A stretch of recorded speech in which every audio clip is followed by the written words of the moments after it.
Let us put ourselves into bandan. After raising our kundalini, raise. Attention on your Sahasrara. Don't close your eyes. Push back your head. 1. Again. Sit straight. Take it up on your head. 2.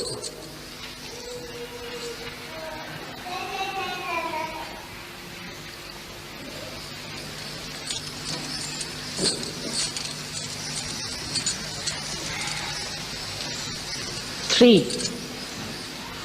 Now a bandhan. 1. Slowly. 2. With attention on the Sahasrara. 3. How do I do it? 4. 5. Good. 6. Attention on Sahasrara. 7.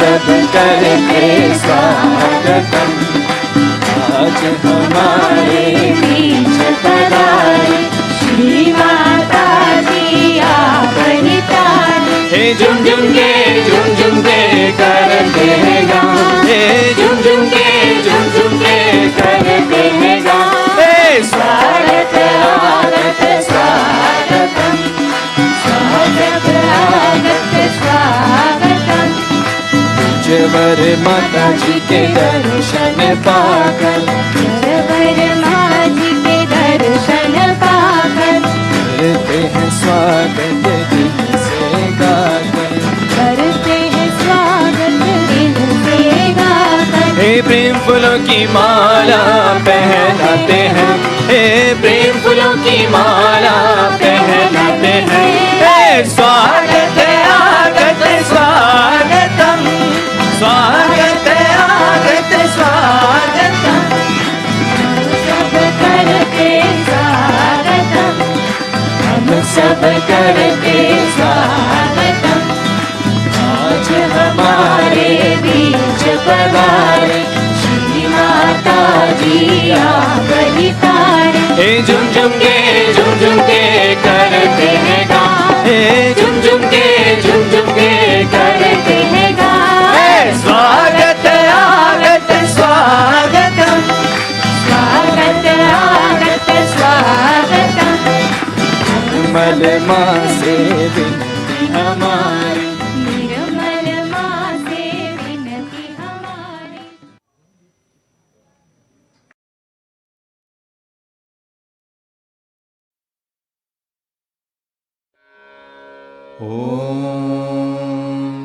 त्वमेव साक्षात् श्री निर्मल गणेश साक्षात् श्री आदिशक्ति माता जी श्री निर्मला देव्यै नमो नमः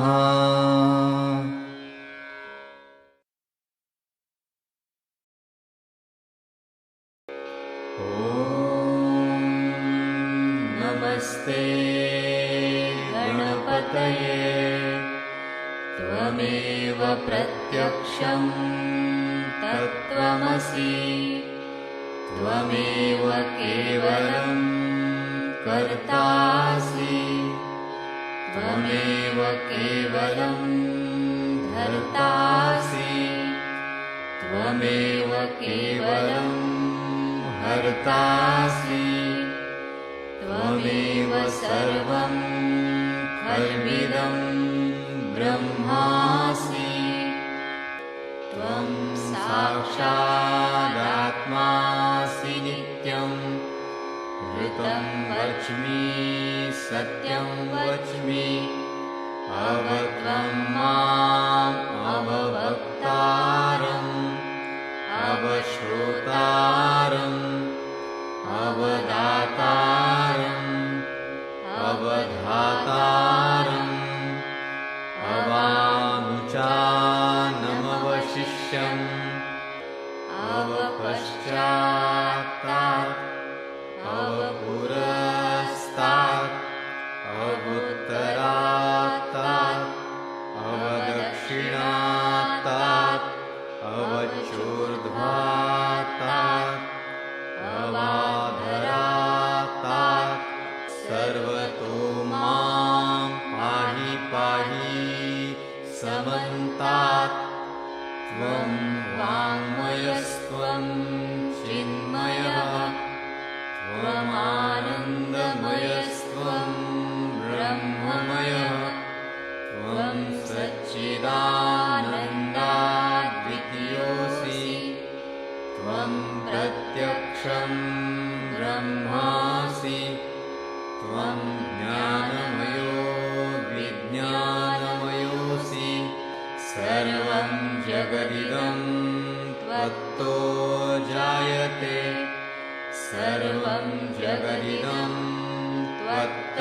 त्वत्तस्तिष्ठति सर्वं जगदिदं त्वयि लयमिष्यति सर्वं जगदिदं त्वयि प्रत्येति त्वं भूमिरापो नलो नीलो नभः त्वं चत्वारि वाक्पदानि त्वं गुणत्रयातीतः त्वं देहत्रयातीतः त्वं कालत्रयातीतः त्वं मूलाधारस्थितोऽसि नित्यं त्वं शक्तित्रयात्मकः त्वां योगिनो ध्यायन्ति नित्यं त्वं ब्रह्मा त्वं विष्णुस्त्वं रुद्रस्त्वम् इन्द्रस्त्वम् अग्निस्त्वं वायुस्त्वं सूर्यस्त्वं चन्द्रमास्त्वं ब्रह्मभूर्भुवः स्वरों गणादीं पूर्वमुच्चार्य वर्णादि तदनन्तरम् अनुस्वारः परतरः अर्धेन्दुलसितं तारेण रुद्धम् एतत्तव मनुस्वरूपं गकारः पूर्वरूपम् अकारो मध्यमरूपम् अनुस्वारश्चान्त्यरूपम् बिन्दुरुत्तररूपम् नादः सन्धानम् संहिता सन्धिः सैषा गणेशविद्या गणकऋषिः निःसृद्गायत्री छन्दः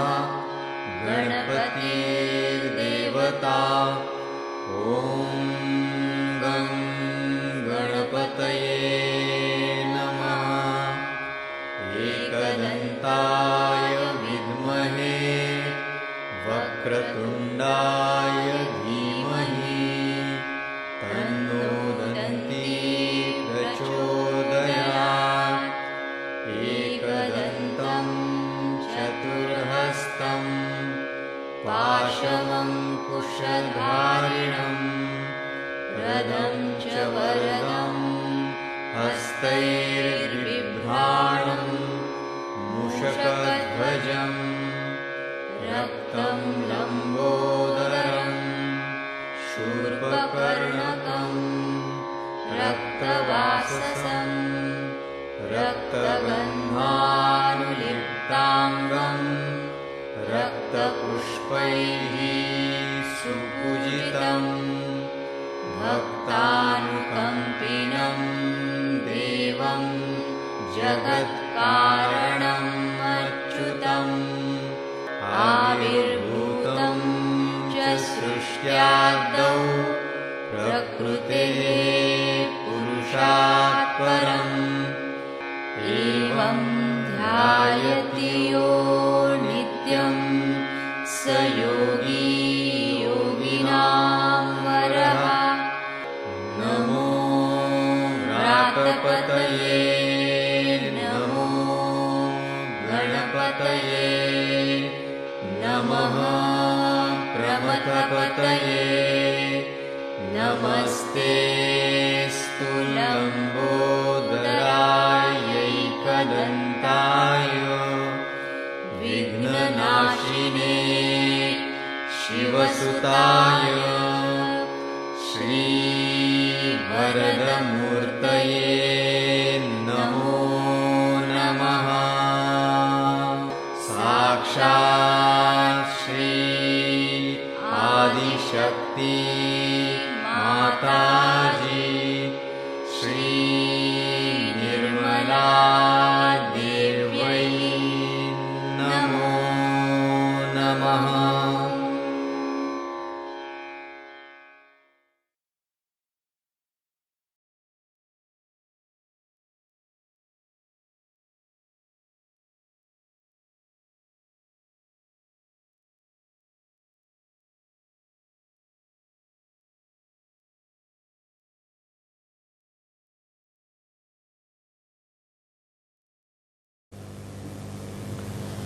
It is a very unique opportunity, I think, for me to meet you again in Bombay when you are all leaving this country, and this kind of a special type of a puja that we are having today. This is the puja done to the sun and is called as Makar Sankrant. Makar is the tropic of Capricorn. Capricorn is Makar. So now the sun is moving from the tropic of Capricorn towards the tropic of Cancer. And it's always a fixed date because it has something to do with the sun. This is the only date which is fixed in Indian calendar because they have to deal with the sun. But this time I don't know why, what has happened that they have put it on the 15th of this month. It's always the 14th. Now, today is they are changing. I would say that the seasons are going to be changed. We've got 6 months when this sun moves towards the southern hemisphere and makes it warm. And it comes to the northern hemisphere from tomorrow. So today is the last day, which we say that is the day which is the coldest day, according to Indian understanding.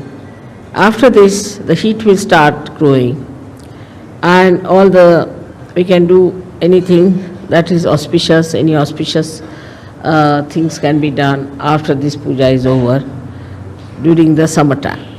Though it's very hot in summer, still people want the sun to rule us and to give us warmth because of him only all the fields and all the vegetables, all the fruits, everything grows.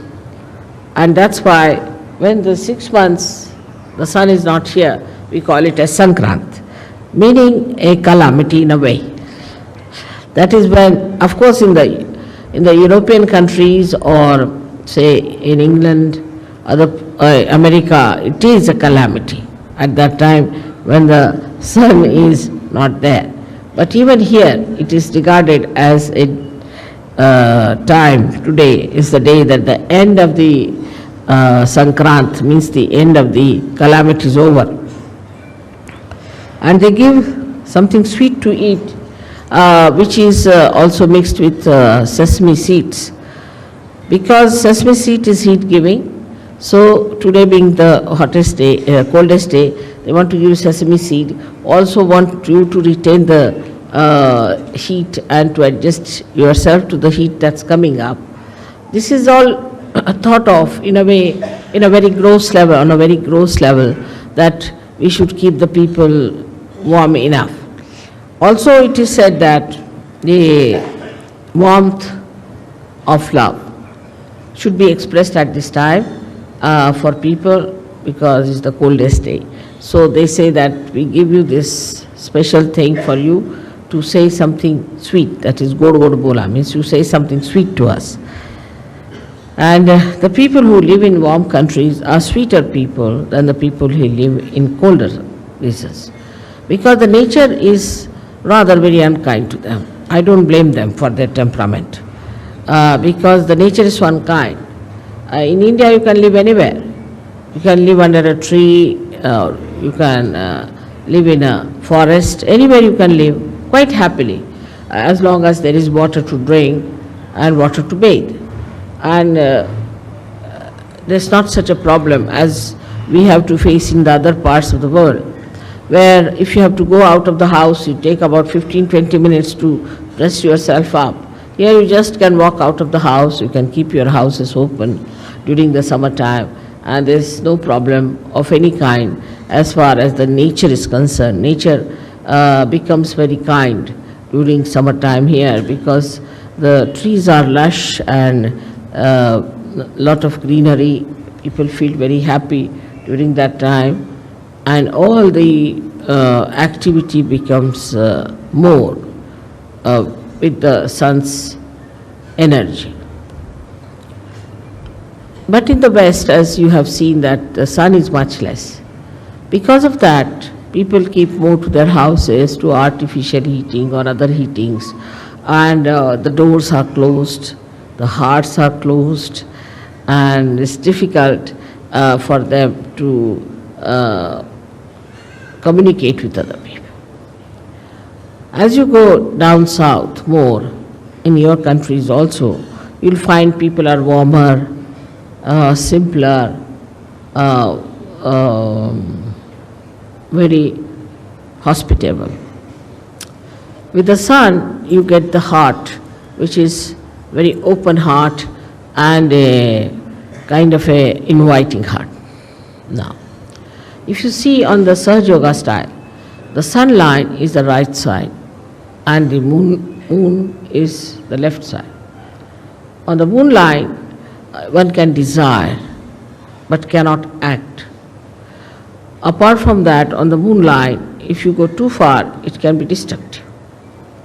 Because if you sit in the house doing nothing, and also these days there's unemployment, say for example, no work, then you start thinking too much.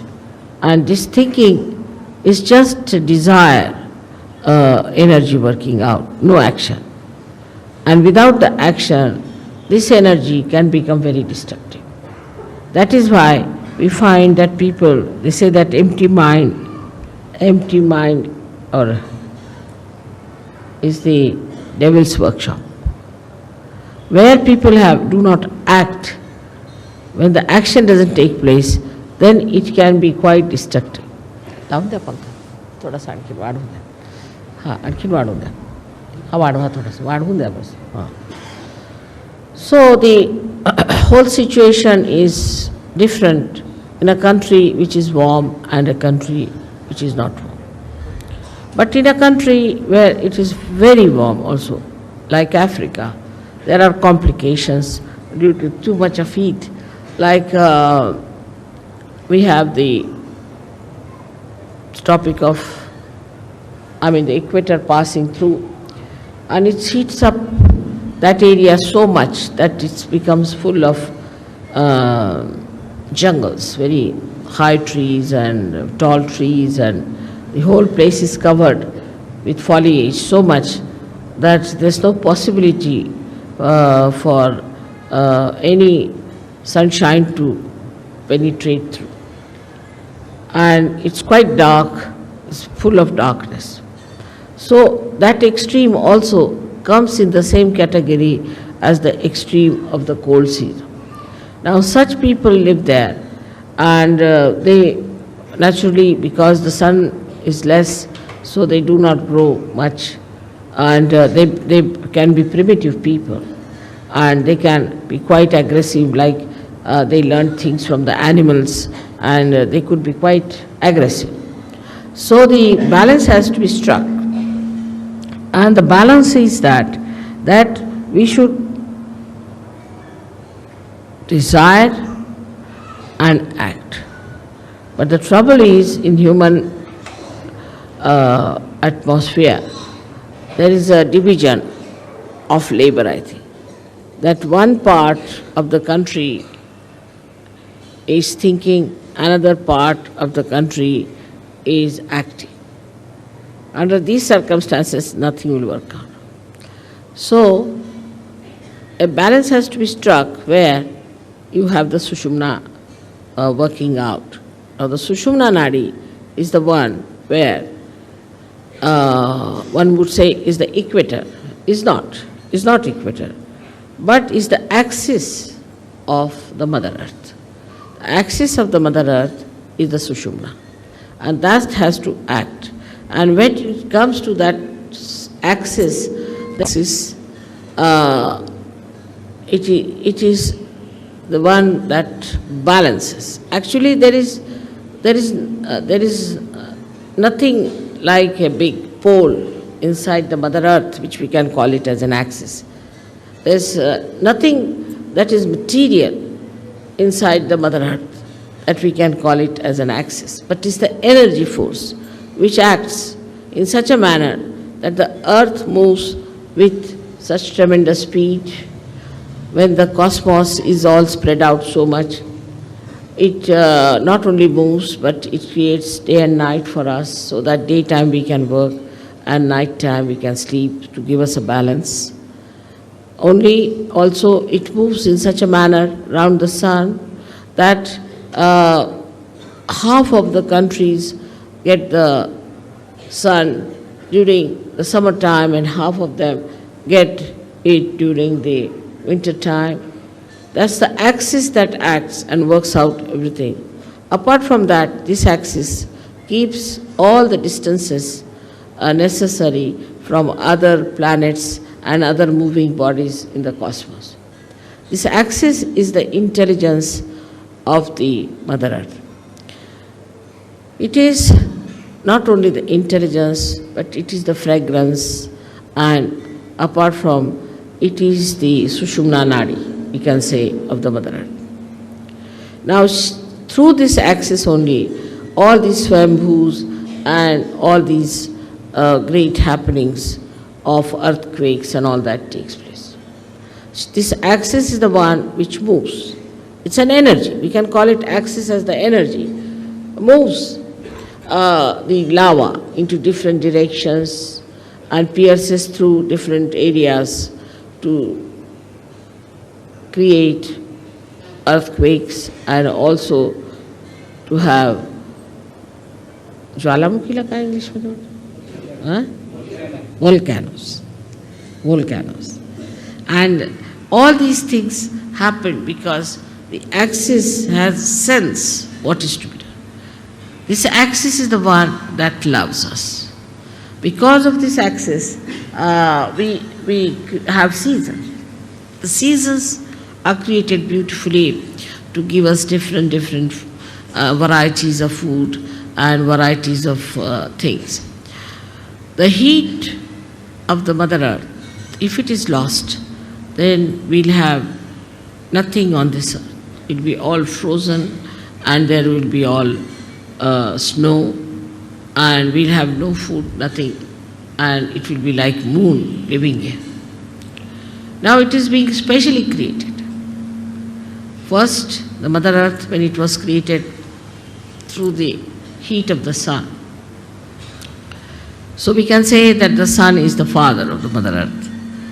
Then she was brought very close to the moon.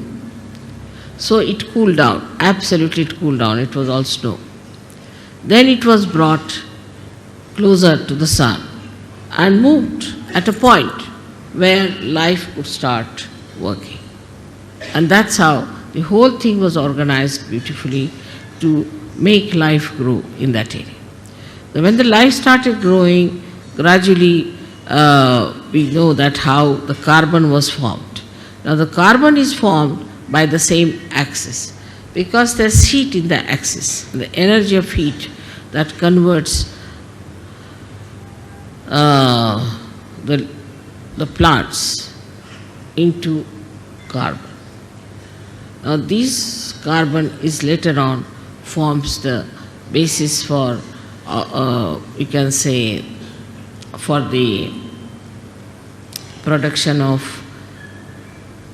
carbohydrates, you can say, or all organic matter. But to create life, we had to have another help, is the nitrogen. And this nitrogen was also, you'll be surprised to know, that was created by the same axis, by its movement. And when it created this nitrogen, the nitrogen gave us the amino acids. And when the amino acids were created within us, then we started our lives from amoeba and all that. Of course, this was done in the ocean, because in the ocean, with the movement, nitrogen was created and life was created, and then through the ocean is emitted out, and that's how we have amino acids. With the amino acids, the formation of amino acids gave us the combinations and permutations, different lives. So in the whole evolutionary process, the Mother Earth has played a very big part through her axis. In the same way, in human beings, the axis is the most important part. That's the main principle of life we have got, is our axis. We have to stand on our axis. Those who do not stand on their axis, stand more towards the left or towards the left, are capable of complete destruction. Because either they will be destroyed by too much of right side or too much of left side. So our axis has to be properly dealt with. Now those people who do not have a proper axis can have problems of different chakras, of different kind of quality in a person. A person who stretches his axis too much, puts back his head like this, is a person who is very right-sided and creates problem with his ego. And the one who absolutely bends down, like a slavish person, also is a person who goes towards his destructiveness. Now there's a big problem between these two types of people, one trying to dominate another, and when they start dominating another person, they actually destroy themselves as well as destroy the ones whom they are dominating. For example, now, we have seen that we had Britishers who came here and ruled us. We have seen the French went and ruled some other people. Then there are Portuguese who went and ruled some other people. But everything that they did to dominate and all that has double reactions. First of all, by their domination, say, Indians became very slavish. Indians become, even today, they are extremely slavish and they do not have that independent axis as they should have. Extremely slavish people they are. Especially I see in the West, I am surprised when the Indians go from here. I find they are so very slavish. They try to sort of do all kinds of slavish acts to please the white-skinned people. The white skin became sort of a very adorable stuff in it.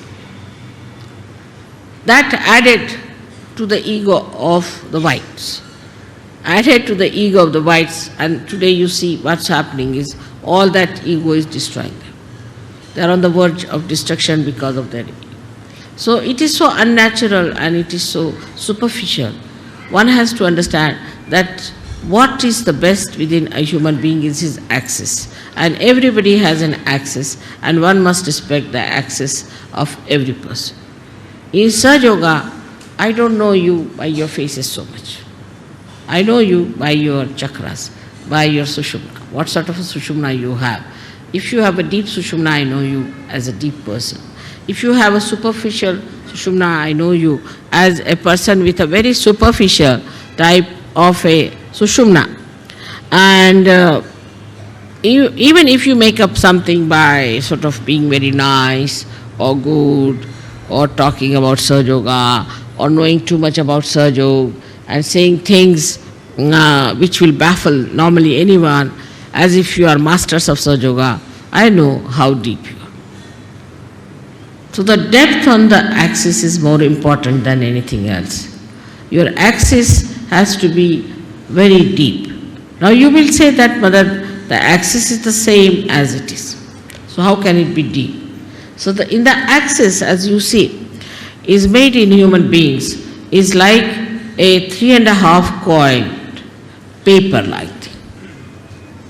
And the inside of it is the Brahmanadi.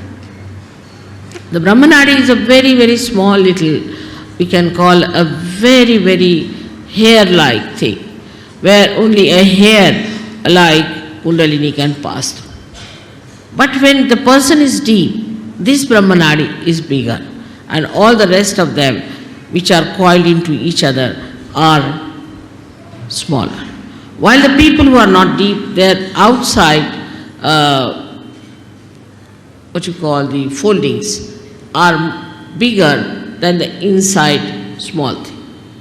Now such people could be apparently very dynamic, may look very intelligent, may look very smart, may look to be very good looking, or whatever it may be, outwardly.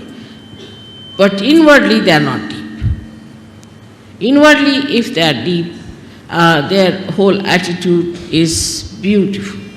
They are very joy-giving people. They are very joy-giving. And the more, if you meet a person of another kind, he may look joyous, he may try to give you joy, but the joy won't be really that deep. It would be like a joy killing. So it is important for us to make our axis deeper. And that is where we lack the proper assiduity, the proper effort we have to put in. Now some people have automatically very deep axis. And some people have very, very, a very constricted type of the axis. This axis has to be grown. Now when you come for my puja and all that, I do expand it, I agree. But it is a temporary thing. To retain it at that point, one has to work at home, in the collective also. One has to work very much at home with meditation. But it should be done seriously. It should not be just a joke, to be frivolous, to be stupid. That's not the way. It should be done very seriously in the meaning that it is a devoted task you have taken. It's a meditative thing. It's a prayer to God. We can call it, it's a puja to God. Is to be done with that reverence. Because reverence is the key of achievement. If you have no reverence about yourself and no reverence of others, then it cannot be done. But first you must have reverence for your own life. What am I doing with my life? Where am I wasting it? Why should I waste it? Why should I be deep? After all, there must be some purpose of my life. Am I serving my purpose? Am I doing that? All these things, if they pop into your head, then you will understand it's very easy to fight out your ego. Because normally on small things people fight. I have seen that in Sahaja Yoga also, people fight on things like, it's so useless, absolutely useless. To me it sounds stupid to even mention the way people fight over small things and quarrel. But a deep person, even if he doesn't speak much, even if he doesn't show off much, even if he doesn't sit in the front line, he expresses himself through his depth, because I can work out better through that. So to develop this, one must meditate. Important thing is to meditate. Every day, every day, every day. You may not eat your food one day, you may not sleep one day, you may not go to your office one day, you may not do anything that you are doing every day, but you must meditate every day. That's an important point to develop the central constricted part into a bigger area. Now, when that happens, that you start developing it, the first thing you will notice about yourself, that you do not care for any comfort. You're not bothered about any material thing. Whatever it is, you are above it. You just don't bother your head. Let it be. You just don't want to put your neck into a thing where you do not belong. You just get out of it and you think that, oh God, this is too much for me. I just don't care for it. So your whole attention now moves inward. When the attention starts moving inward, then it expands more. This is the inner part, which is called as the Brahmanadi, and starts expanding and expanding. Now, in small things also, say for example, if I have not mentioned somebody and mentioned somebody else, then they feel, oh, why didn't mother mention my name? It's too small a thing that it doesn't matter. As long as you have a deep access, you are with me, I am with you, absolutely one with each other. But these outward things are, oh, she gave a nice sari to another one, she never gave us a sari, she didn't do this, didn't do that. All those things, if it comes to your head, that means absolutely is true that there is something lacking within you. Or if you try to complain, oh, I went there, I had to go by a bus and I had to stand on this thing, that shows that you are not comforted. This widening comforts you. That's the comforting thing. And that really makes you feel so comfortable in any circumstance, in any position, in any lifestyle. And you do not want to have any other comfort. And this one has to develop through meditative effort. Secondly is, we have to know that Sahaja Yoga as it is today is a collective happening. I find, especially among Indian men, they never do any work with their hands, which is a wrong thing. Because they don't use their hands at all, their collectivity is poor, very poor. Indians have the worst collectivity. If you have an ashram, I don't know why should we build an ashram, nobody is going to stay there. They want to have their own houses, their own families, their own children. They are the worst of all for collectivity. The reason is Indian men never do any work with their hands. They cannot nail one nail. There are many like that. Leave alone repairing anything. They will stand with their hands on their hips and would just tell work to other people. See, there's a Marathi saying, very interesting, untavarun shedya hakne. That is to sit on a camel and to drive the goats. So that is very typical of Indian men. They cannot repair anything, they cannot do anything now. If supposing somebody is spreading something, they'll just stand like this, watch. They'll never put their hands to it. So for every Sahaja Yogi, it is important what we call as Sramadan. They have to do some Sramadan. Sramadan means the giving of some labor. And that is what we lack. That even if it comes to that, you better clean your house. You better clean outside of your house. Try to put some garden around your house. Try to paint your house. Do some sort of a work with your hand, which even if you don't have anything, you can even brush your hair or something like that. Whatever you think is the easiest you can start with, because I don't think people even do that. Even they don't shave themselves, they get a person to shave them. I mean, absolutely lazy lumps as that. Now, but on the contrary, we see in the West, people use their hands. Because of that, you see, because they can use their hands, they are very collective. So they score a point on being collective. While the Indians score a point because they are Indians and they have a heritage and they know what is Kundalini, they know about Ganesha, they know everything. So they score a point this side. So it's the left side is the desire, the right side is the action. Again we come back to the same position where we have an imbalance. That the action takes place in the West and here is only thinking, all right, we'll do this, planning. Everything in the planning pot. Nothing works out, you go on planning. Now we are building one single ashram in Delhi for the last, I think, 10 years. It is like Taj Mahal, I tell you.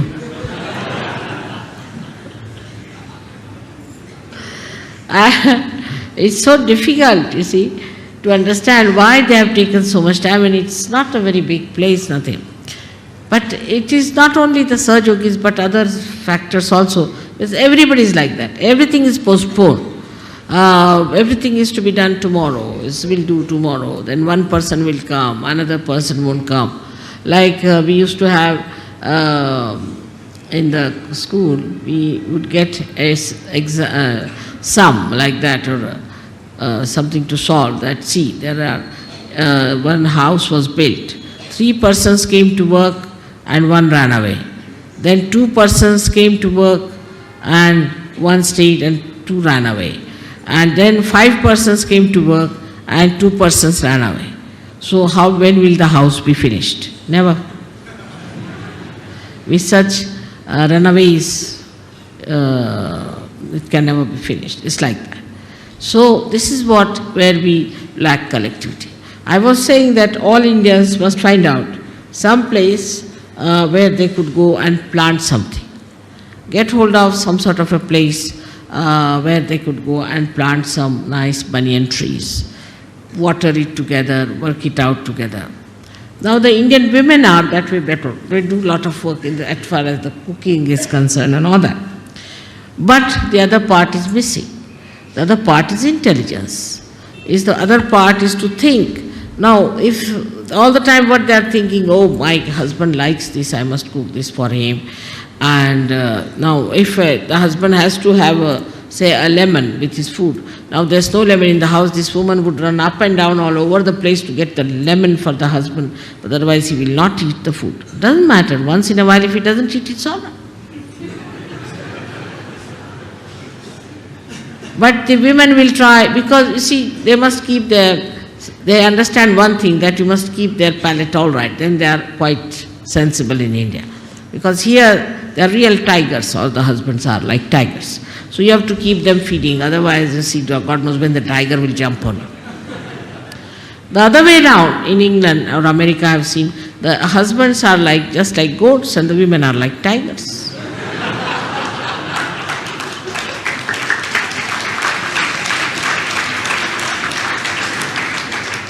And the westernized Indian women also are like that. And when they go to West, even simple women, I have seen they become like tigresses. Something surprising how they change immediately to the position. Even if they may not wear the jeans and all those things, but they become like that. So this imbalancing starts in a human being when he doesn't understand that you have to the axis of the Mother Earth and neither the Capricorn or the Cancer. This balance comes through our depth, and that depth has to be improved. Not through just by talking about it, by talking about Sahaj Yoga, but actually seriously doing meditation. Actually seriously doing meditation. Secondly, we must do some collective work. Now we have in India, say, architects. They have never touched anything with their own hands. They are sitting and drawing. See, that's all, finished. Now after the drawing, do what you like.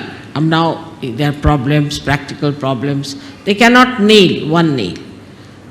All are what we call them as white-collar Pandar-pishas.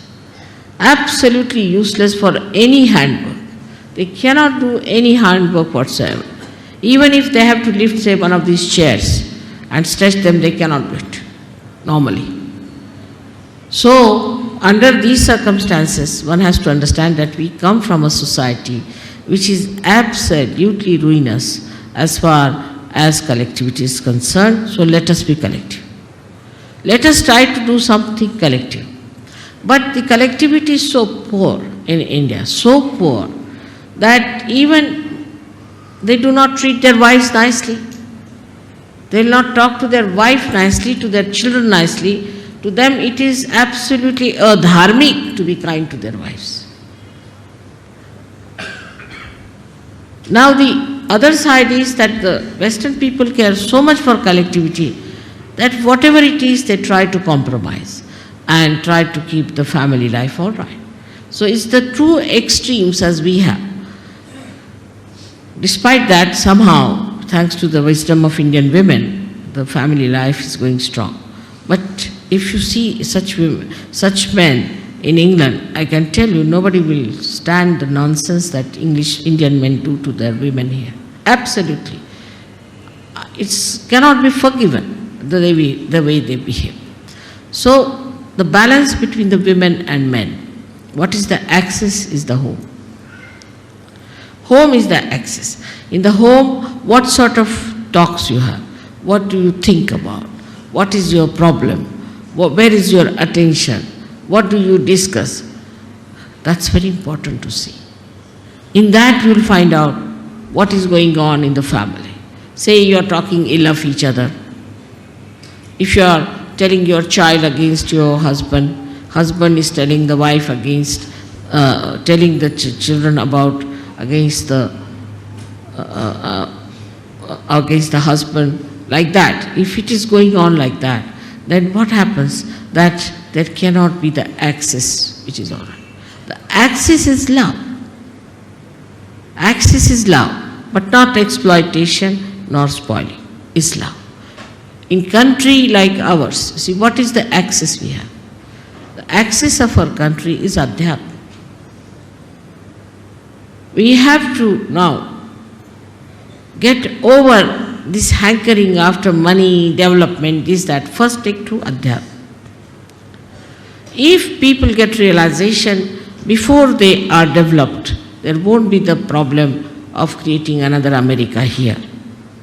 We don't have to become communist. We don't have to do anything like that, because communists are just the same as Americans. There's no difference at all in temperament.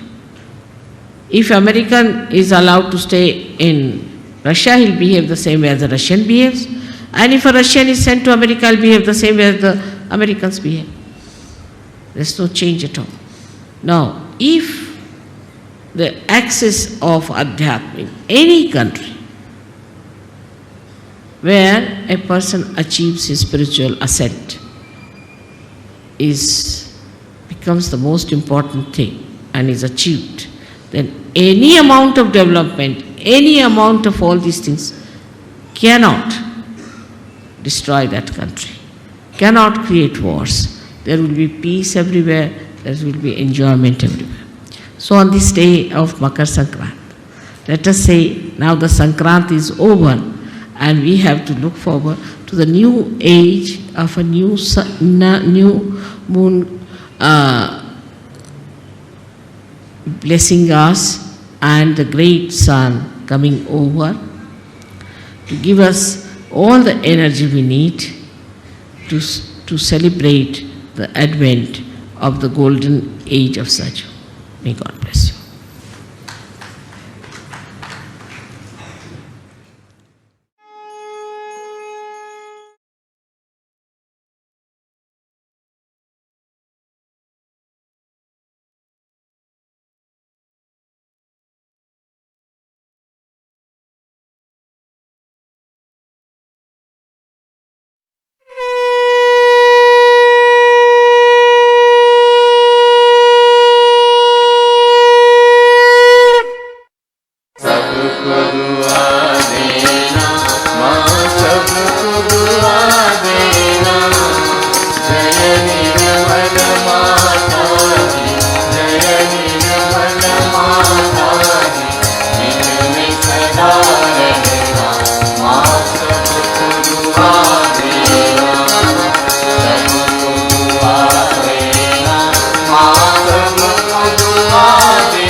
त्वमेव साक्षात्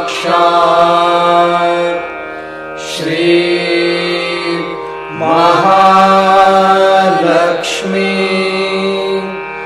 महासरस्वती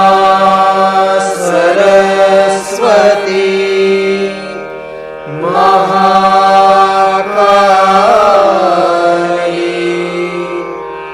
त्रिगुणात्मिका कुंडलिनी साक्षात् श्री आदिशक्ति माताजी श्री निर्मला देवे नमो नमः।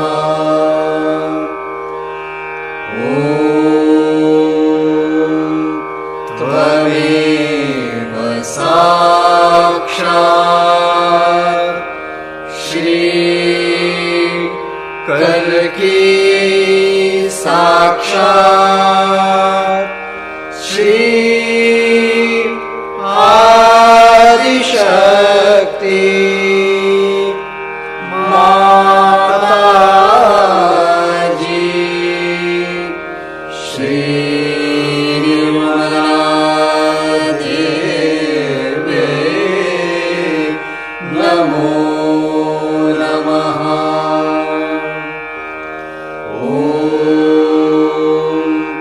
त्वमेव साक्षात् श्री कल्की साक्षात् श्री सहस्रार स्वामिनी मोक्षप्रदायिनी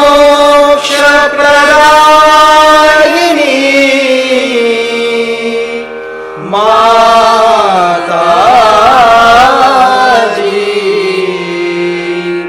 श्री निर्मला देवे नमो नमः। श्री निर्मला देवे नमो नमः। श्री निर्मला देवे नमो नमः। बोलो श्री भगवती माताजी श्री निर्मला देवी की जय।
Oh